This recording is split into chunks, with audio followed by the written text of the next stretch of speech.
Hello বন্ধুরা, কেমন আছো সবাই? গল্পে বা ছোটবেলায় আমরা সবাই ইউনিকর্নের নাম তো অবশ্যই শুনেছি।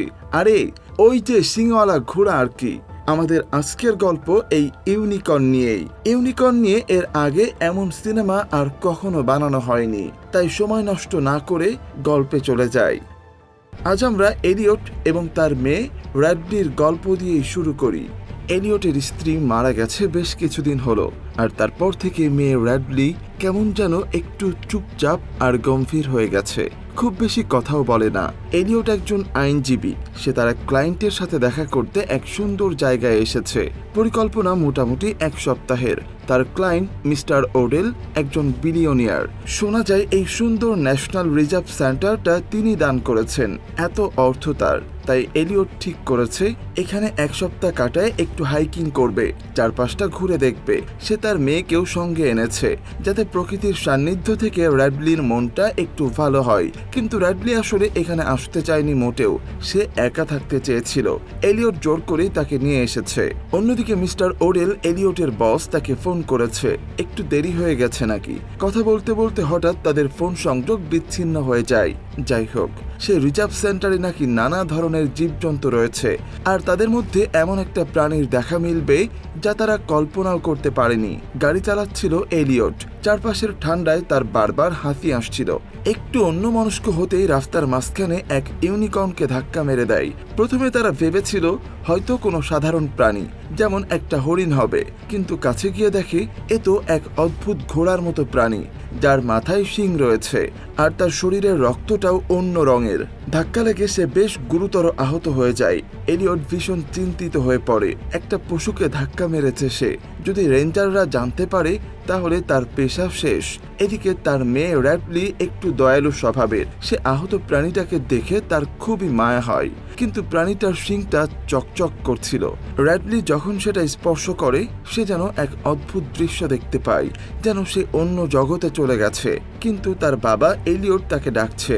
র্যাডলি সাড়া না দেওয়ায় এলিয়ট একটা রড দিয়ে প্রাণীটার মাথায় কয়েকবার আঘাত করে তাকে মেরে ফেলে, আর সেই রং বেরঙের রক্ত তাদের মুখে ছিটকে যায়। যাই হোক, পরে এলিয়ট এবং তার মেয়ে তাদের ক্লায়েন্টের বাড়িতে পৌঁছে যায়। ওটা বাড়ি নয়, ওটা একটা বিশাল এস্টেট। যেমনটা বললাম, বিলিয়নিয়ার। ফার্মাসিউটিক্যালের ব্যবসা তাদের বিশ্ব জুড়ে বিখ্যাত। এত বড় ব্যবসার সমস্ত আইনি দিক এলিয়ট একাই সামলায়। এই কারণেই অনেকে এলিয়টকে এতটা ভালোবাসে। তাই এলিয়ট তাদের সাথে দেখা করতে যায়। প্রথমে আসে বাড়ির ছোট ছেলে শেপার্ড, তারপর বেলিন্ডা এবং সবশেষে বাড়ির কর্তা মিস্টার ওডেল, যিনি বর্তমানে ক্যান্সারে ভুগছেন। এলিয়ট আর র্যাডলিকে দেখে মনেই হচ্ছে না যে তারা এত বড় একটা ঘটনা ঘটিয়ে এসেছে। সুতরাং যেমনটা বলছিলাম, র্যাডলি সেখানে থাকতে চায়নি, কিন্তু তার আর কোনো উপায় নেই। একই সাথে তার মুখে কিছু রঙের আভা লেগে আছে। আসলে ওটা সেই আহত প্রাণীটার রক্ত। তাকে ওয়াশরুমে গিয়ে মুখ পরিষ্কার করে আসতে বলা হয়। সে পরিষ্কার করতে যায় এবং লক্ষ্য করে যে তার গালে যে ব্রণগুলো ছিল সেগুলো হঠাৎ করেই ঠিক হয়ে গেছে। একই সাথে এলিয়ট মিস্টার ওডেলকে তাদের ব্যবসার কাগজপত্র বুঝিয়ে দিচ্ছে। তখনই সে খেয়াল করে যে তার চশমার আর প্রয়োজন নেই, বরং চশমা ছাড়াই সে সব কিছু পরিষ্কার দেখতে পাচ্ছে। তার চোখের সমস্যাটাও সেরে গেছে। আপনাদের আবার মনে করিয়ে দিই, মিস্টার ওডেল এলিয়টকে এখানে ডেকেছেন শুধু কিছু ব্যবসায়িক কাজ করার জন্য নয়। মিস্টার ওডেল একজন ক্যান্সার আক্রান্ত এবং শীঘ্রই তিনি মারা যাবেন। এটা তিনি মেনেও নিয়েছেন। তিনি জানেন যে তাদের এই বিশাল ব্যবসাটা পরবর্তীতে বেলিন্ডা এবং তার ছেলে শেপার্ডই সামলাবে। তবে এই ব্যবসায় এলিয়টের একটা বড় ভূমিকা থাকবে, অর্থাৎ সে একজন পার্টনার থাকবে। তাই তাকে পার্টনার বানানোর জন্য তারা এলিয়টকে কিছুদিন এখানে রাখতে চায়। তার কাজকর্ম তারা দেখেছে। এখন মানুষ হিসাবে সে কেমন সেটা জানতে চায়। তবে তার মেয়ে র্যাডলি কিছু দৃশ্য দেখতে পাচ্ছে। সেই যে ঘোড়ার মতো প্রাণীটা, যেটা আসলে ইউনিকর্ন, তার মৃতদেহ তারা তাদের গাড়িতে করে এখানে এসেছে। মানে সেটা রাস্তায় ফেলে রেখে আসেনি, আর সেই প্রাণীটা এখনো জীবিত রয়েছে। এত জোরে ধাক্কা এবং এলিয়টের রডের বাড়ি খাওয়ার পরেও সেটা জীবিত রয়েছে। আর তার শিং জলজল জলজল করছে। র্যাডলি ভেতরে ভেতরে যেন কিছু একটা অনুভব করছে। সে কোনোভাবেই সেই মৃত ইউনিকর্নটার সাথে সংযুক্ত অনুভব করছে। যাই হোক, সে তার বাবাকে এই বিষয়গুলো জানায়, কিন্তু তার বাবা কিছুই বুঝতে পারছে না। যদিও তার বাবা এখানে এসেছে একটা বড় ব্যবসা করার জন্য, কারণ এই ডিলটা সম্পূর্ণ হলে তার আর্থিক সমস্যাগুলো সম্পূর্ণ মিটে যাবে। তাই কোনোভাবেই সে এই সুযোগটা হাতছাড়া করতে চাইছে না। অন্যদিকে মেয়ের অনুরোধে সে মিস্টার ওডেলকে জানায় যে সে তার মেয়েকে কিছু সময়ের জন্য এয়ারপোর্টে রেখে আসতে চায়, কারণ তার মেয়ে সম্ভবত অসুস্থ বোধ করছে। আর সেই মুহূর্তে এলিয়টের গাড়িটা কাঁপতে শুরু হয়। গাড়ির ভেতরে যেন কেউ আছে, ছটফট করছে, আর সেই শব্দ সবাই শুনতে পায়। সেই সাথে আহত ইউনিকর্নটার জ্ঞান ফিরেছে, আর সেটা গাড়ি থেকে পালানোর চেষ্টা করছে। সেই মুহূর্তে ওডেল পরিবারের দেহরক্ষী ইউনিকর্নটার মাথায় গুলি করে সেটাকে আবার মেরে ফেলে। এখন সবাই এই প্রাণীটাকে বোঝার চেষ্টা করছে, এটা কি প্রাণী, দেখতে ঘোড়ার মতো। সবাই জানে যে এটা ইউনিকর্ন, কিন্তু সেটা তো কাল্পনিক প্রাণী, তাই না? বাস্তবে কি এমন হয়? পরে এলিয়ট সত্যি স্বীকার করে যে এখানে আসার সময় আসলে কি ঘটেছিল, কিন্তু এখন আসলে কি করা উচিত। ব্যাপারটা জানাজানি হয়ে গেলে সরকারি বিষয় হয়ে যাবে, কিন্তু মিস্টার ওডেল এটা হতে দিতে চায় না। কারণ যখন সে জানতে পারে যে ইউনিকর্নের রক্ত র্যাডলির গালে থাকা ব্রণগুলো ঠিক করে দিয়েছে এবং এলিয়টের চোখের সমস্যাও সেরে গেছে, আর তার যে অ্যালার্জি ছিল সেগুলোও ঠিক হয়ে গেছে, মানে ইউনিকর্নের রক্তে কিছু নিরাময়কারী উপাদান রয়েছে। কিছু তো আছেই, যে জিনিসটাকে মিস্টার ওডেল সরকারি হাতে দিতে চায় না। সেই কারণে সে নিজেই সব বিজ্ঞানীদের ডাকছে যারা এখানে এই বিষয়টা নিয়ে গবেষণা করবে। মানে সে একজন ব্যবসায়ী, তাই এখানেও সেই ব্যবসায়িক দিকটাই দেখবে। অন্যদিকে এলিয়ট তার মেয়ে র্যাডলির সাথে একটু কথা বলতে চায়, কারণ র্যাডলি খুবই কনফিউজ। সে সেই প্রাণীটাকে ভালোবাসত, কিন্তু সেই প্রাণীটাকে তো গুলি করে মেরে ফেলা হয়েছে। তাই র্যাডলি তার বাবাকে জানায় যে সেই প্রাণীটার মানে ইউনিকর্নটার শিং স্পর্শ করার পর সে কি অনুভব করেছিল। তবে সে এটাও জানে যে তার বাবা তার কথা শুনে তাকে পাগলই ভাববে, আর ঠিক সেটাই হয়। যখন র্যাডলি বলে যে সেই প্রাণীটাকে ছেড়ে দেওয়া উচিত যাতে তার উপর কোনো পরীক্ষা নিরীক্ষা না হয়, তখন তার বাবা তার কথা শোনে না, কারণ তার বাবা এত দূর এসেছে একটা ব্যবসা করার জন্যই। সে নিশ্চয়ই চাইবে না যে র্যাডলির এই কথায় তার বড় লোকসান হোক। সেই কারণে র্যাডলি তার বাবাকে আবার পাঠিয়ে দেয়। তারপর র্যাডলি তার ফোন ঘাঁটতে থাকে, পুরনো মায়ের ছবিগুলো দেখতে থাকে এবং সেখানে একটা ছবি খেয়াল করে অনেকদিন আগে যখন তার মা তাকে নিয়ে মিউজিয়ামে গিয়েছিল এবং ব্যাকগ্রাউন্ডে দ্য ইউনিকর্ন ট্র্যাপেস্ট্রির একটা ছবি রয়েছে। দ্য ইউনিকর্ন ট্র্যাপেস্ট্রি হলো এক ধরনের ক্যানভাস যার উপর হাতে কাজ করে বিভিন্ন ছবি আঁকা হয়, যা আসলে একটা গল্প বলে।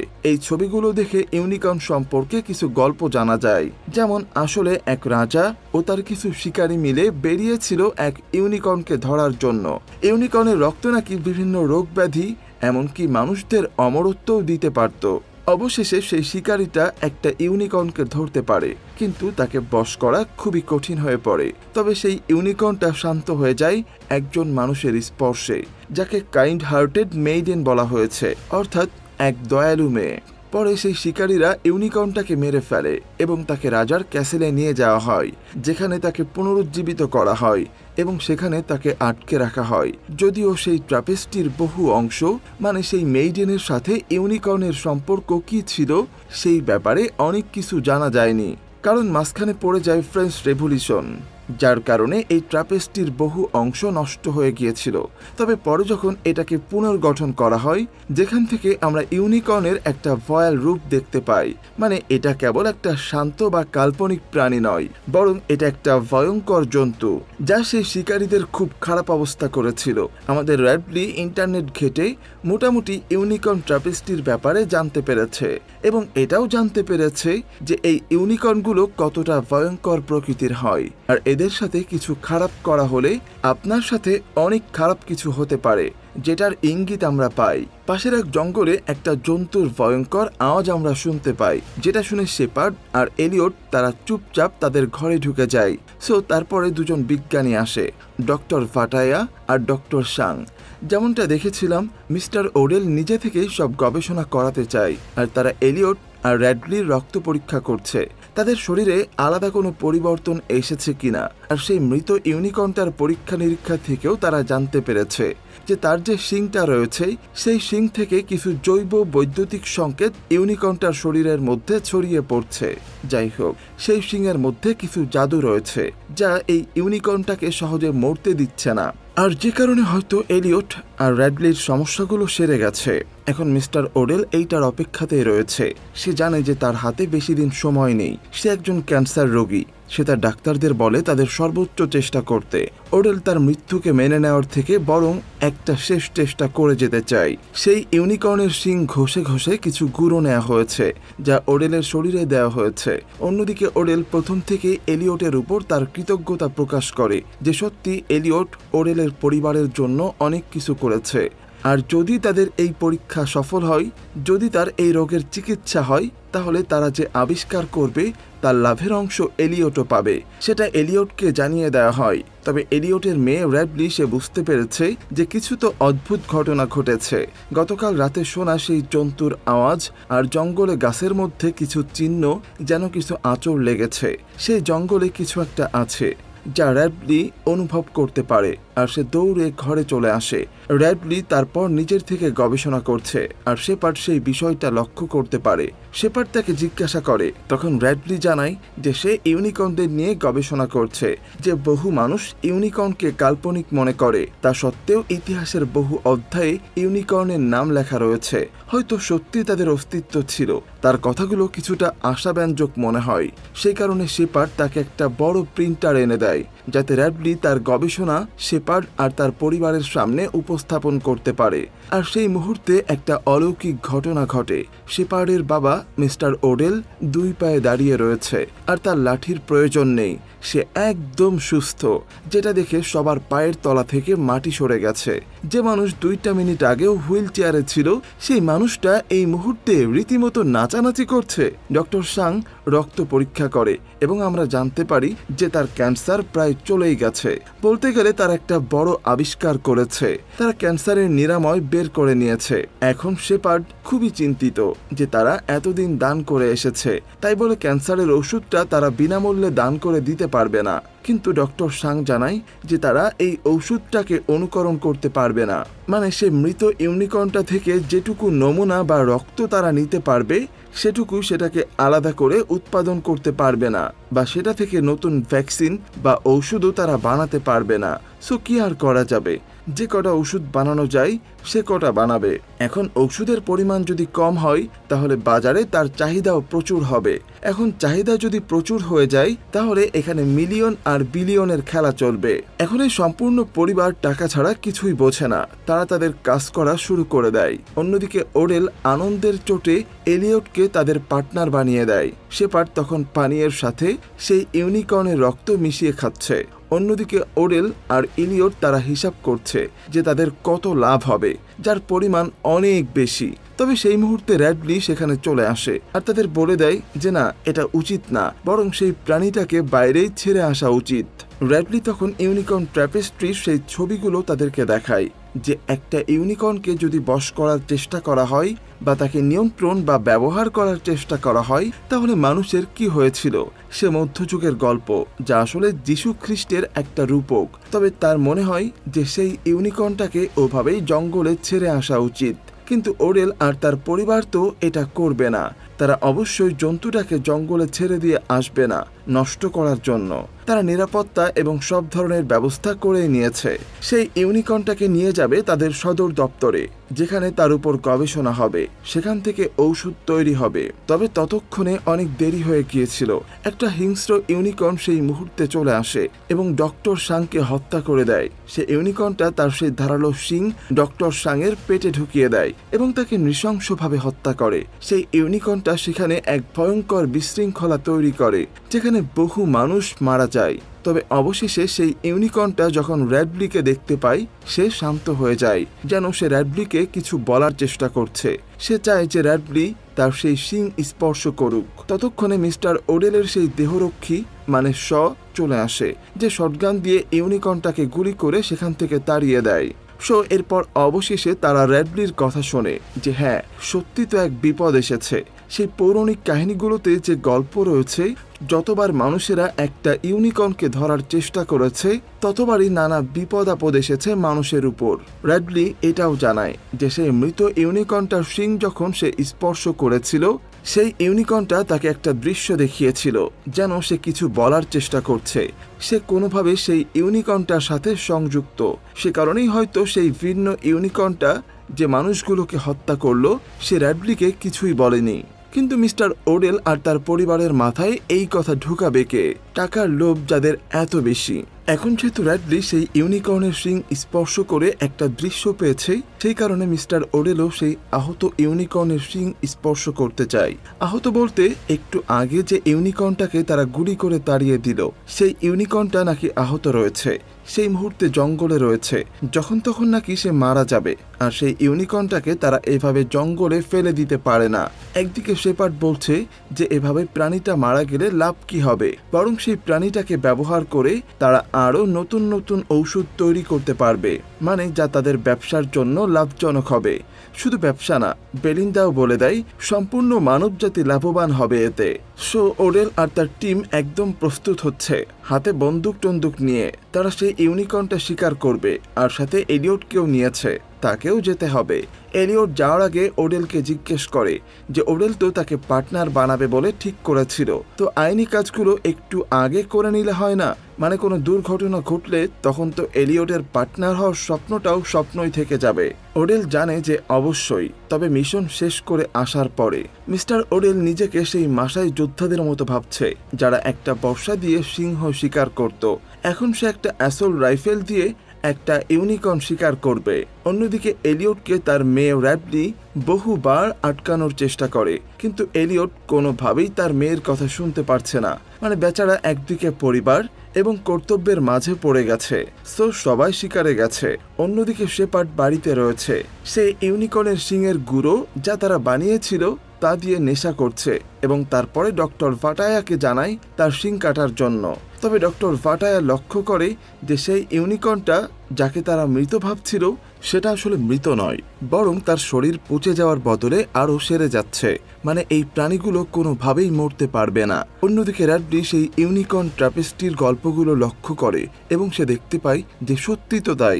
সেই গল্পের শেষ অধ্যায়ে যে ইউনিকর্নটাকে সেই শিকারীরা হত্যা করেছিল তাকে পুনরুজ্জীবিত করা হয় এবং তাকে রাজার ক্যাসেলে রাখা হয়। র্যাডলি বহুবার তার বাবাকে সাবধান করার চেষ্টা করে সেখান থেকে আসার জন্য, কারণ তারা তো গেছে সেই ইউনিকর্নটাকে হত্যা করার জন্য, যে নাকি শটগানের দুটো গুলি খেয়ে আহত হয়েছিল। কিন্তু কি জানলাম আমরা যে তারা দ্রুত সেরে উঠতে পারে, তাদের ক্ষতস্থানগুলো খুব সহজে সেরে যায়। আর সেটাই হয়, সেই ইউনিকর্নটা সেই স্থানে সহিংসতা শুরু করে এবং একটার পর একটা দেহরক্ষীকে হত্যা করা শুরু করে। এলিয়ট আর মিস্টার ওডেল কোনো মতেই সেখান থেকে পালিয়ে আসে, কিন্তু মিস্টার ওডেলের মনে ভয় নেই। সেখানে বরং একটা নয়, বরং আরো দুটা ইউনিকর্ন উপস্থিত ছিল যারা মিস্টার ওডেলকে ঘিরে ধরে। মিস্টার ওডেল তাদের জানায় যে সে কোনো ক্ষতি করতে আসেনি, বরং সে ইউনিকর্নগুলোর গোপন রহস্য জানতে এসেছে। সে চায় যে এই ইউনিকর্নগুলো তাকে তাদের গোপন রহস্যগুলো ভাগ করে নিক, ঠিক যেমনটা র্যাডলিকে করেছিল। কিন্তু তার মনে যে লোভ রয়েছে সেটা ইউনিকর্নগুলো বুঝতে পারে। আর সেই পুরুষ ইউনিকর্নটা মানে সেই ছেলেটা মিস্টার ওডেলকে খুব ভয়ঙ্করভাবে হত্যা করে, মানে তার মাথার খুলির মধ্যে তার শিং ঢুকিয়ে দেয়। যাই হোক, তারা ফেসে গেছে। এলিয়ট পুলিশকে ফোন করার চেষ্টা করে, সেই মুহূর্তে সেই স্থানের বিদ্যুৎ চলে যায়। মানে সেই ইউনিকর্নগুলো যথেষ্ট বুদ্ধিমান, তারাই বন্ধ করে দিয়েছে। এখন তাদের সৌর বিদ্যুৎ সক্রিয় করতে হবে। তারা সেখান থেকে পালানোর চেষ্টা করে, কিন্তু সেই গেটটা বিদ্যুৎ চালিত। গেটটা খুলতে হলে তাদের ম্যানুয়ালি খুলতে হবে, কিন্তু কে খুলবে সেই গেটটা? তখন সেই পরিবারের লোকেরা তাদের বাড়ির সেই চাকর মানে গ্রিফের উপর আঙ্গুল তোলে যে সেই নাকি গেটটা খুলবে। তার উপর ভোট দেয়। বেচারা বাইরে যেতে চাইছে না, কিন্তু তার আর কোনো উপায় নেই। অবশেষে র্যাডলির কথাই ঠিক হয় যে তারা সেই দুইটা ইউনিকর্নের হাতে তাদের সেই ছোট বাচ্চাটাকে, যেটাকে তারা আটকে রেখেছিল, তাকে সঁপে দেবে এবং চুপচাপ পেছনের রাস্তা দিয়ে গাড়ি করে তারা পালিয়ে যাবে। গ্রিপ গেটটা খোলার জন্য চলে যায়। অন্যদিকে ডক্টর ভাটায়া সেই মৃত ইউনিকর্নের শিংয়ের এক নমুনা চুরি করে নেয় এবং এলিয়টকেও বলতে থাকে যে তুমি যদি নিজের লাভ চিন্তা করো তাহলে এখান থেকে একটা নমুনা চুরি করে নাও, কারণ এই পরিবার তোমাকে এক পয়সাও লাভ দেবে না। তারপর ডক্টর ভাটায়া সেই মৃত ইউনিকর্নটাকে বাইরে রেখে আসে, কিন্তু বাকি দুটো ইউনিকর্ন তাতেও খুশি না, তারা প্রচন্ড রেগে রয়েছে। এখন র্যাডলি বুঝতে পারছে না যে আবার কি হলো। সে তো ভেবেছিল এই মৃত ইউনিকর্নটাকে তাদের হাতে সঁপে দিলে তারা হয়তো শান্ত হবে, কিন্তু তাতেও শান্ত হচ্ছে না। কেসটা কি? কেস এটাই যে তারা তো সেই মৃত ইউনিকর্নটা মানে ছোট ইউনিকর্নটার শিং কেটে নিয়েছে, যেটা দেখে ইউনিকর্ন দুটো আরো উগ্র হয়ে যায় আর ডক্টর ভাটায়াকে একদম ছিন্ন ভিন্ন করে দেয়। সেই দৃশ্য দেখে সেই চাকর মানে গ্রিফ গেটটা অর্ধেক খুলে সেখান থেকে বেরিয়ে একা একাই পালিয়ে যায়। তারপর বাকি লোকেরা মানে বেলিন্ডা যখন পালানোর চেষ্টা করে সে লক্ষ্য করে যে তার ছেলে শেপার্ড সেখানে নেই, কারণ তার ছেলে শেপার্ড সেই ইউনিকর্নের শিংয়ের যে গুঁড়ো ছিল তা দিয়ে নেশা করছে এবং র্যাডলির গবেষণা বোঝার চেষ্টা করছে। আর সে অবশেষে বুঝে যায়। সেই ট্যাপিস্ট্রিতে আমরা দেখেছিলাম যে ইউনিকর্নটাকে কোনোভাবেই বশ করা যাচ্ছিল না, কিন্তু একজন মানুষ সেটাকে বশ করেছিল, এক দয়ালু হৃদয়ের এক মেয়ে। আর এখানে থাকা এই ইউনিকর্নগুলোকেও একজন দয়ালু হৃদয়ের মেয়েই শান্ত করতে পারবে, যা র্যাডলি ছাড়া আর কেউ না। তবে অবশ্যই এলিয়ট তো চাইবে না যে তার মেয়ের বলিদান হোক, বিশেষ করে এই পাগল পরিবারের জন্য। কিন্তু অনেক দেরি হয়ে গেছে। সেই ইউনিকর্নগুলো তাদের সেই ঘরের মধ্যে প্রবেশ করেছে, প্রত্যেকে নিজেদের জীবন বাঁচিয়ে পালাচ্ছে, কেউ কেউ তো লুকিয়ে রয়েছে। তখন আবার র্যাডলি দেখতে পাই যে সেই মৃত ইউনিকর্নটার শিং তার বাবা এলিয়টারের কাছে ছিল। এলিয়ট আসলে সেটা চুরি করছিল যাতে সেটা দিয়ে সে 2 পয়সা রোজগার করতে পারে আর র্যাডলির দেখাশোনা করতে পারে। তবে অবশেষে সে বুঝতে পারে এই শিংয়ের জন্যই তো সেই ইউনিকর্নগুলো এরকম পাগলামি শুরু করেছে। অন্যদিকে বেলিন্ডা আর শেপার্ড তারা দুজনে মিলে একটা বন্য পরিকল্পনা করছে, যেমনটা সিনেমায় হয়। শেপার্ডের বাবার অক্সিজেন ট্যাঙ্কটা সে তীর মেরে ফাটানোর চেষ্টা করবে যখন ইউনিকর্নটা সে তার পাশে থাকবে, যদিও তার পরিকল্পনা একদম ব্যর্থ হয়, কারণ প্রথমে সে ইউনিকর্নটা বেলিন্ডারের উপর আক্রমণ করে এবং তার খুব খারাপ অবস্থা করে। শেপার্ডের হাতে সুযোগ ছিল সিলিন্ডারটাতে তীর মারার, কিন্তু সেটা করার মতো সাহস তার নেই। মানে পুরো সিনেমা জুড়ে তার বড় বড় কথাই আমরা শুনেছি, কিন্তু আসল সময়ে সে সাহস দেখাতে পারে না। যাই হোক, এত গল্প করার সময় নেই, কারণ সেই ইউনিকর্নগুলো সেখানে চলে এসেছে আর এলিয়ট সেই শিং দেখিয়ে সেই ইউনিকর্নগুলোকে বিভ্রান্ত করার চেষ্টা করছে যাতে তার মেয়ে পালানোর একটা সুযোগ পায়। কিন্তু শেপার্ড তখন তীর হাতে চলে আসে। সে তো জানে যে এই ইউনিকর্নগুলো র্যাডলিকে কিছুই বলবে না, সেই কারণে সে র্যাডলিকে তীরের ভয় দেখিয়ে সেখানে বসিয়ে রাখে। সেই ভয়ঙ্কর ইউনিকর্নটা সেখানে চলে আসে, কিন্তু র্যাডলির স্পর্শেই সে একদম শান্ত হয়ে যায় আর তার পাশেই শুয়ে পড়ে। এদিকে এলিয়ট সেই শিং দেখিয়ে সেই স্ত্রী ইউনিকর্নটাকে সেই স্থানে নিয়ে আসে যে ওডেলকে দেখে তার স্পর্শে তার পাশে শুয়ে পড়ে। শেপার্ড ভেবেছিল যে এখন এই সুযোগে ইউনিকর্নগুলোর হাত পা বেঁধে সেই মৃত ইউনিকর্নটার শিং নিয়ে চুপচাপ সেখান থেকে পালিয়ে যাবে, কিন্তু এলিয়ট আর এটা হতে দেয় না। সে সেই ইউনিকর্নের শিং সরাসরি শেপার্ডের পেটে ঢুকিয়ে দেয়। অন্যদিকে শেপার্ড তার হাতে থাকা তীরটাও এলিয়টারের বুকে ঢুকিয়ে দেয়। পরে সেই ইউনিকর্নগুলো আবার তাদের ঘুম থেকে জেগে ওঠে আর প্রথমেই শেপার্ডকে একটা লাথি মেরে তাকে প্রায় মৃত থেকে সম্পূর্ণ মৃত করে দেয়। র্যাডলি তার মৃতপ্রায় বাবার কাছে গিয়ে তার মনের কথাগুলো শেয়ার করে যে সে সত্যি এতদিন এরকম গম্ভীর চুপচাপ থাকলেও সে তার বাবাকে খুবই ভালোবাসে।